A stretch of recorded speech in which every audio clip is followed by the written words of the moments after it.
धार्मिक पद्धतियों में जो कहानी सबसे ज़्यादा स्ट्रगल से भरी है वो भगवान राम की है। कृष्ण जी की ज़िंदगी में स्ट्रगल्स आपको उतने नज़र नहीं आएंगे जो राम जी की ज़िंदगी में नज़र आएंगे। राम के राम होने में स्ट्रगल्स की भूमिका सबसे बड़ी है।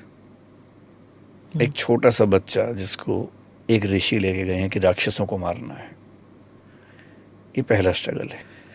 सोचिए जो आदमी कल राजा बनने वाला था वो 14 साल जंगल में रहेगा, पत्नी भाई साथ में है, जंगल में भी शांति नहीं है, शूर्पणखा का प्रसंग है, कई राक्षस है, खर है, दूषण है।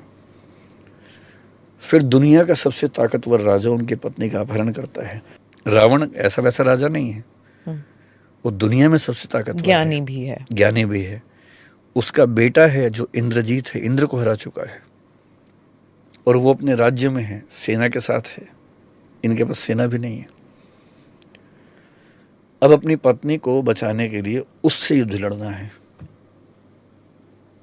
वो चाहे तो अपनी सेना बुला सकते हैं अयोध्या से, पर वनवास के नियम हैं, नहीं बुला सकते हैं।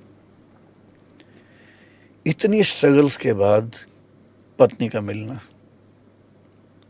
उसके बाद राजा बनने के बाद एक धोबी का सवाल उठाना, पत्नी को वन भेजना, गर्भवती पत्नी का बन जाना।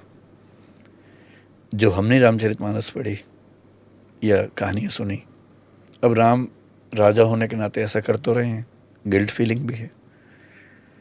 खुद अपने घर में राजसी तरीके से नहीं रहते हैं, ज़मीन पे सोते हैं। और उस दिन या उस समय माँ का धरती में समा जाना, इस आदमी को जिंदगी में आराम और प्रेम कब मिला?